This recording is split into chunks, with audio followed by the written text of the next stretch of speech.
Meron din. Good luck!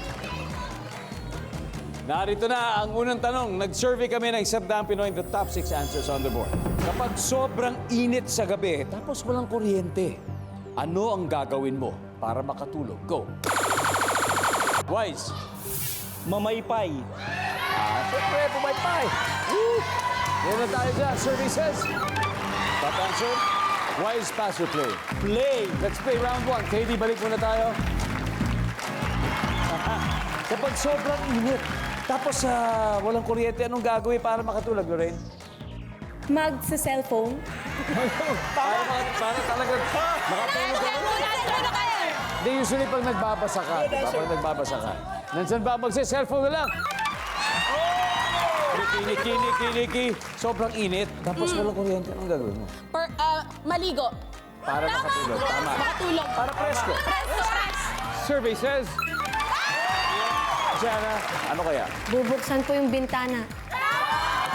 Correct. We need that. Fresh air, bintana. Lalo na sa probinsya, napakasarap na simoy ng hangin doon. Wise, sobrang init sa gabi, tapos ano ka, walang kuryente. Ano kayang gagawin mo para makatulog? Tatambay muna sa labas. Nandiyan ba tatambay muna? Lorraine, want to go? Isa na lang to, makukuha mo siguro to. Grabe na to. Ha? Iinom mo ka ng malamig na tubig. Nandyan ba ang pag-inom ng malamig na tubig? Nikki, di bali, you have 2 more chances, Nikki. Ano pa kaya? What do you think? Mainit sa labas, no? Pipikit na lang talaga, pipikit. Wala na. Pipikit. Wala nang choice. Tutulog na lang ako. Sabi ni Nikki. Survey says. Wala. Team Guapo, pwede na mag-huddle, pare. Jana, ano kaya? Ano kayang gagawin mo? Titiisin po yung init. Titiisin na lang.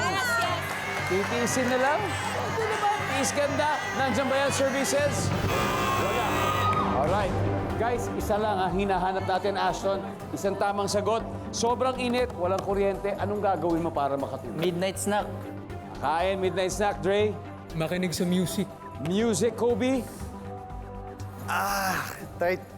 Try to sleep again. I don't know. Yeah. Tutulog na lang. Tutulog na lang. KD, isang tamang sagot lang ang kailangan natin. Baka nasa kanila. Or may sarili ka, anong gagawin mo para makatulog? Mainit, tas walang kuryente. Kung papasyal, lalabas. Lalabas, papasyal, sabi ni KD. Papasyal. Parang ganun na yata yung sinabi. Pasok kaya yan, guys. Tignan natin. Survey says.